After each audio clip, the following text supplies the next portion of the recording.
Someone asks you a simple question at a party. So, what do you do? And without even thinking, your job title comes out first, before your name settles, before anything else about you gets a chance to exist in that sentence. Now try a harder question. Not what do you do? Who are you? Without it.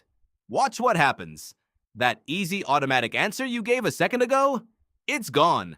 And in its place, there's this uncomfortable silence. Because somewhere along the way, the job stopped being something you do and quietly became the entire architecture of who you are.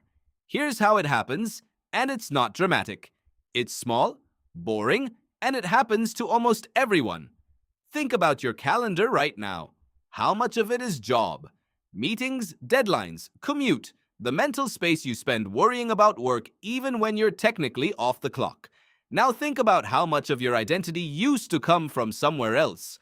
The hobby you used to talk about constantly, the friend group that had nothing to do with your company, the version of you that existed before your inbox did. One by one, quietly, those things got smaller.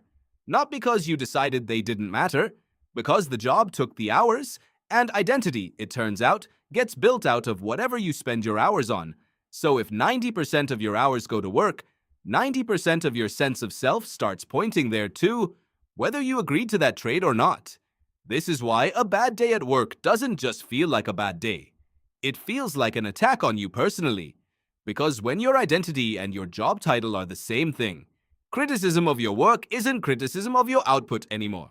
It's criticism of your existence. And it's why the idea of losing that job, even hypothetically, feels less like losing income and more like disappearing. Not because you're shallow, because somewhere along the way, you let one part of your life quietly become the whole story. Here's the part nobody tells you at orientation. You were a full person before this job existed. You'll be a full person after it ends, whenever and however that happens. A resignation, a layoff, a retirement decades from now. The job is a chapter. It was never supposed to be the whole book. So try this. Not as a productivity hack. As an honest inventory. If your job disappeared tomorrow, what would still be true about you? What did you care about at 12 years old before anyone asked what your title was? What would you do with a free Saturday that has nothing to do with getting ahead, impressing anyone, or padding a resume?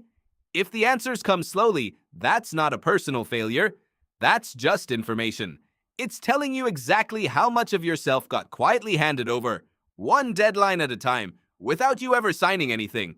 You can build a life around a career. Plenty of people do, and there's nothing wrong with that. But a life built only around a job title has one fatal weakness. The job can end on someone else's timeline, not yours. So the next time someone asks what you do, answer if you want.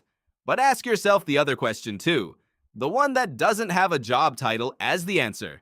Because the version of you that exists outside that title, the one with hobbies, opinions, a 12-year-old's forgotten curiosity, a Saturday with nothing scheduled on it, that version has been waiting this whole time. Not for permission, just for you to remember they're still there.